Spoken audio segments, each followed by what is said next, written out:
नमस्कार, मैं astrologer palmist नील नरेंद्र अपने इस वीडियो में आपका हार्दिक स्वागत करता हूं और हमेशा की तरह आपसे करबद्ध प्रार्थना करता हूं कि यदि आपने मेरे चैनल को सब्सक्राइब नहीं किया है तो प्लीज़ उसे सब्सक्राइब करें और साथ में जो बेल बटन है उसे पुश कर दें, जिससे आने वाले वीडियोस का नोटिफिकेशन आपको प्राप्त हो सके। देखिए, आज का जो ये वीडियो है, ये वीडियो मैं अपने एक फॉलोवर की हाथ के ऊपर बना रहा हूँ, यानी उनके द्वारा भेजी गई पिक के ऊपर बना रहा हूँ। और ये विषय जो है, ये विषय बहुत ही महत्वपूर्ण विषय है और बहुत ही एक अच्छा सब्जेक्ट है, जिसके ऊपर मैं आज आपको इस विषय में इस वीडियो के द्वारा आपको जानकारी देना चाहता हूँ। देखिए, हमारी पॉमिस्ट्री जो हमारा सब्जेक्ट है, जिसे हम सामुद्रिक शास्त्र बोलते हैं, इसके अंदर हमारे पाम में बनने वाली रेखाएं और ऑस्पिशियस या शुभ अशुभ चिन्हों के अतिरिक्त कुछ ऐसे और शारीरिक लक्षणों को भी हमें देखना होता है, जिसके आधार पर हम अपने आने वाले भविष्य के बारे में काफ़ी कुछ जान सकते हैं। उनमें से शारीरिक संरचना के अलावा जो तिल है, जिसे हम मोल कहते हैं, यानी कि तिल जिसे हम मोल कहते हैं, मोल का मतलब होता है तिल, जिसे हम देशी भाषा में बोलते हैं तिल। इस मोल का हमारे शरीर या पाम या हथेली के आसपास के क्षेत्र में स्थिति जो है, वो हमारे आने वाले भविष्य के बारे में काफ़ी कुछ हमें बताती है। देखिए, अगर हम इस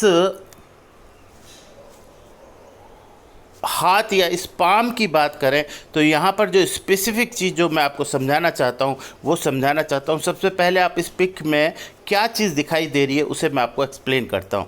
देखिए, ये जो पाम है वो राइट पाम है। राइट पाम का मतलब हुआ कि इस पोजीशन के ऊपर ये आपका जो प्लैनेट है, ये प्लैनेट है आपका वीनस। वीनस का मतलब होता है शुक्र। और ये जो प्लैनेट है, ये प्लैनेट है आपका मून। मून का मतलब होता है चंद्रमा।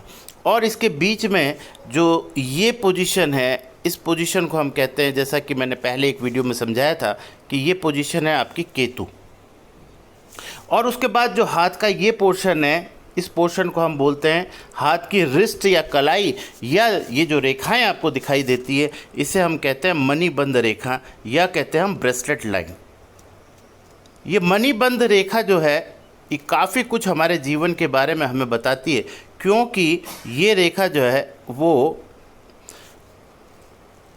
हमारे जीवन में आने वाली खुशियाँ, हमारा स्वास्थ्य और हमारे जीवन में ऐश्वर्य, हमारी आयु, इन सब के बारे में बहुत महत्वपूर्ण जानकारी देती है। तो जो ये मणिबंध रेखा है, जिसे हम ब्रेसलेट लाइन कहते हैं, ये हमारे प्रेडिक्शन यानी कि हमारे जीवन के भविष्य के बारे में बताने में काफ़ी कुछ सक्षम है।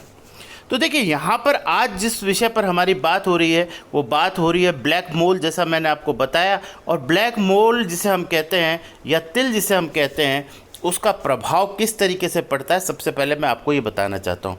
हमारी पॉमिस्ट्री के अंदर तिल जो है वो 3 तरीके होते हैं। एक तो होता है ब्लैक, जिसे हम डार्क ब्लैक कहते हैं, और एक होता है हमारा ब्राउन, यानी कि एक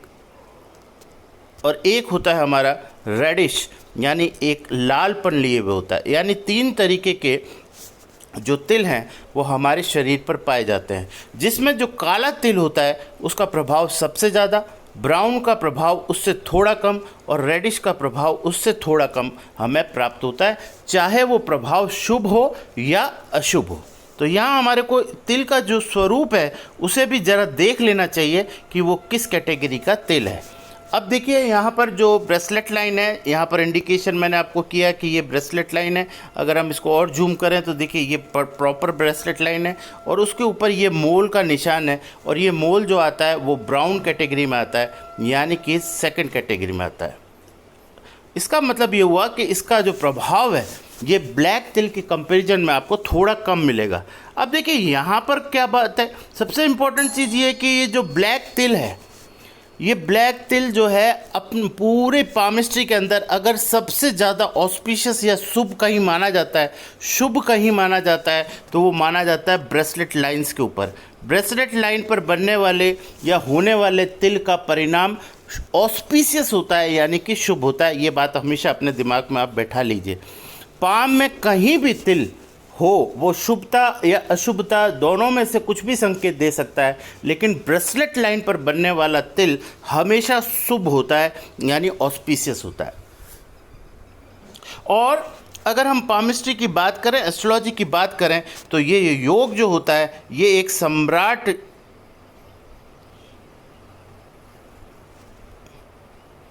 योग का एक लक्षण है, सम्राट योग का एक लक्षण है।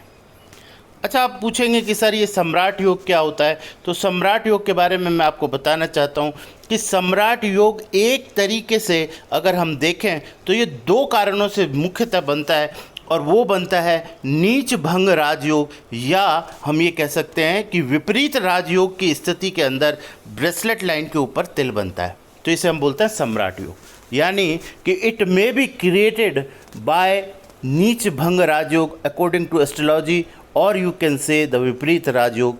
इसकी वजह से ये जो योग बनता है इसमें आपको क्या प्राप्त होता है, ये सबसे पहले मैं आपको बताना चाहता हूँ। इसमें प्राप्त होता है आपको ऐश्वर्य, यानी कि आपको एक जीवन में एक निश्चित समय के बाद आपके जीवन में पूर्णतः ऐश्वर्यशाली हो जाता है, वैभव होता है, नेम होता है, आपका फेम होता है, आपके पास मनी होती है, और इन सब चीज़ों के साथ आपके पास होती है एक आनंद की स्थिति।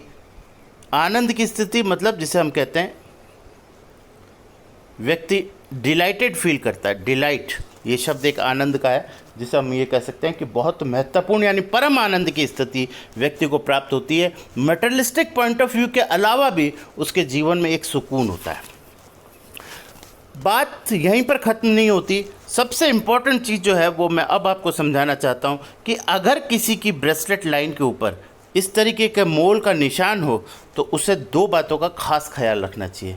यदि वो ये चाहता है कि ये सम्राट योग उसकी लाइफ के अंदर बहुत जल्दी एप्लीकेबल हो तो उसे एक विशेष ख्याल जो करना वो तो बहुत ही आवश्यक है, और वो ये है कि आपका जो घर है, जिसे हम घर कहते हैं, चाहे जिसे आप आवास कह लीजिए, चाहे उसको आप धाम बोल लीजिए, चाहे आप उसको अपना बसेरा बोल लीजिए, चाहे अपना उसको डेरा बोल लीजिए, चाहे उसको अपना भवन बोल लीजिए, चाहे सदन बोल लीजिए, चाहे मकान बोल लीजिए, चाहे अपना आश्रम बोल लीजिए, जिस भी स्थिति में जहाँ पर भी आप रहते हैं उसमें आने वाले अतिथि यानी कि मेहमान, जिसे हम गेस्ट कहते हैं, या जिसे हम आगंतुक कहते हैं, या जिसे हम अभ्यागत कहते हैं, यानी कि जो व्यक्ति मेहमान के स्वरूप में, अतिथि के स्वरूप में, आगंतुक के स्वरूप में, अभ्यागत के स्वरूप में आपके घर पर आते हैं, आपको उनका विशेष ख्याल, सम्मान और साथ में उनके, जैसे हम देसी भाषा में बोलें कि हम चाय पानी जिसे हम बोलते हैं, उसका विशेष ख्याल रखना चाहिए। यानी उन्हें प्रसाद खिलाना चाहिए, या उनको भोजन के समय भोजन कराना चाहिए, नाश्ते के समय नाश्ता कराना चाहिए, या जिस भी तरह की व्यवस्था और जिस भी तरह का सामर्थ्य आपके पास है उस तरीके से आपको उनका अभिवादन करना चाहिए। अगर आप ऐसा करते हैं तो आपके जीवन में ये जो सम्राट योग है ये बहुत जल्दी एप्लीकेबल होने लगता है। साथ में इस सम्राट योग के एप्लीकेबल होने का एक और प्रमाण जो है बहुत महत्वपूर्ण है, वो प्रमाण ये है कि ऐसी स्थिति के अंदर, इस सम्राट योग की स्थिति के अंदर, आपकी जो किचन होती है, किचन का मतलब होता है रसोई घर, आपका रसोई घर जो है वो बहुत ही एक्टिव कंडीशन में रहता है। साथ में आपके रसोई घर के अंदर एक अजीब किस्म की पॉजिटिविटी रहती है, और वो मतलब ऐसा महसूस होता है जैसे कि पूरे दिन आपकी किचन चलती है। चलने का मतलब होता है उसमें कहीं पर भी रुकावट नहीं आती, डेडनेस नहीं होती, किसी तरह की नेगेटिविटी नहीं होती। इस बात का आपको ख्याल रखना है। यानी अपनी किचन की पॉजिटिविटी को मेंटेन करें, साथ में आने वाले आपके मेहमान, अतिथि, अभ्यागत जो हैं उनका आप सम्मान करने के साथ साथ उनको आप अपना प्रसाद या किसी भी तरीके का जो भोजन का समय जो है तो भोजन, इस तरीके की व्यवस्थाओं का अगर आप ख्याल रखते हैं तो निश्चित तौर पर ये सम्राट योग बहुत जल्दी एप्लीकेबल आपके जीवन में होता है, और आपको वो हर चीज़ प्रदान करता है जिसकी आपने जीवन में कभी भी कोई इच्छा की है। सम्राट का मतलब होता है राजा। राजा, अब आप स्वयं समझ सकते हैं कि राजा कितना वैभवशाली ऐश्वर्य होता है उनके पास, तो वही योग ये इंडिकेशन है उसका। तो उसके लिए आपको क्या और कैसे करना चाहिए इस वीडियो में मैंने आपको समझाया। अगर वीडियो का ये कंटेंट आपको पसंद आया हो तो इसे लाइक, शेयर और कमेंट करें। मैंने हमेशा कहा है अच्छी चीज़ों को शेयर करने से आपको सौभाग्य की प्राप्ति होती है।